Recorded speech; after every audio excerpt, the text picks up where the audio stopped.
আলামিন ভাইয়ার সাথে বিয়ে দিয়ে দেন, দুইজনকে ভালো মানাবে, মাশাল্লাহ মানাবে ভালো।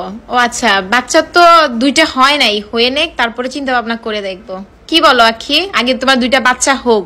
আমার তো একটা বাচ্চা ভাই, মানে এইটাই তো, আরেকটা বাচ্চা হোক তারপর চিন্তা করব। তোমার কয়টা অন্তরা? মাশাল্লাহ মাশাল্লাহ। আলামিন তুমি যদি রাজি থাকো তাহলে বলতে পারো। সে কিন্তু আখিকে বলেছিল আলামিনের জন্য নাকি আহাতকে ছেড়ে চলে আসছে, তার বয়ফ্রেন্ড আলামিনের কাছে বিয়ে বসবে বলেই আখি কিন্তু আহাতকে ছেড়ে চলে আসছে। অথচ আখিকে যখনই একজন কমেন্ট করে বলল আলামিনকে বিয়ে করতে, তখন সে বলল, হেসে হেসে বলল, আমি কখনোই আলামিনকে বিয়ে করতে চাই না, আর আমার একটা বাচ্চা আছে, তারপরেও যদি আরেকটা বাচ্চা কাচ্চা হয় তাহলে পরে ভেবে নেব। আর আলামিনেরও ঘর সংসার আছে, আমি ওকে বিয়ে করে কি করব? আমি আমার জীবন নিয়ে অনেক ভালো আছি, অনেক সুখী আছি, এখন আমার সুখ দেখে সহ্য হচ্ছে না, তাই এরকম বাজে বাজে কমেন্ট করছেন। আর তিশার এই ফ্রেন্ডগুলোই কিন্তু আখিকে এই কমেন্টটা করেছে যে আলামিনকে বিয়ে করে নেওয়ার জন্য।